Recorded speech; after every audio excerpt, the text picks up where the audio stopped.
অনেক অনেক বছর আগের কথা। তখন আরবের অবস্থা ছিল খুব খারাপ। মানুষজন মূর্তি পূজা করত, মারামারি করত, মেয়ে শিশুদের জ্যান্ত কবর দিত। এমন এক অন্ধকার সময়ে জন্ম নিলেন এক মহাপুরুষ, আমাদের প্রিয় নবী হজরত মুহাম্মদ সাল্লাল্লাহু আলাইহি ওয়াসাল্লাম। তিনি মক্কার কুরাইশ বংশে জন্মগ্রহণ করেন। ছোটবেলা থেকেই তিনি ছিলেন খুব শান্ত, সৎ এবং বিশ্বস্ত।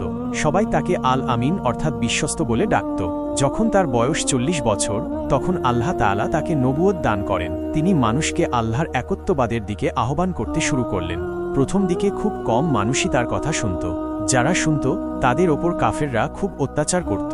নবী হজরত মুহাম্মদ সাল্লাল্লাহু আলাইহি ওয়াসাল্লাম এবং তার সাহাবীরা অনেক কষ্ট সহ্য করেছেন। তাদের পাথর মারা হতো, গালি দেওয়া হতো, এমনকি মারধরও করা হতো, কিন্তু তারা আল্লাহর পথে অটল ছিলেন। একদিন নবী হজরত মুহাম্মদ সাল্লাল্লাহু আলাইহি ওয়াসাল্লাম মক্কায় নামাজ পড়ছিলেন।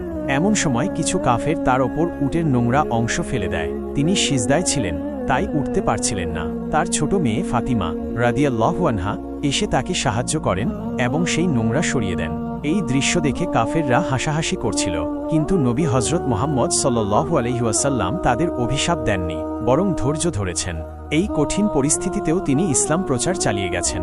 তার ধৈর্য, উদারতা এবং ভালোবাসার কারণে ধীরে ধীরে মানুষ ইসলামের দিকে আকৃষ্ট হতে শুরু করে। মক্কা বিজয়ের পর তিনি মক্কাবাসীদের ক্ষমা করে দেন, যারা এতদিন তার বিরোধিতা করেছিল। তার এই উদারতা দেখে অনেকেই ইসলাম গ্রহণ করেন। নবী হজরত মুহাম্মদ সাল্লাল্লাহু আলাইহি ওয়াসাল্লামের জীবন আমাদের জন্য এক মহান আদর্শ। তিনি দেখিয়েছেন কিভাবে ধৈর্য, সততা, ভালোবাসা এবং ক্ষমার মাধ্যমে মানুষের মন জয় করা যায় এবং সত্যের পথে অটল থাকা যায়।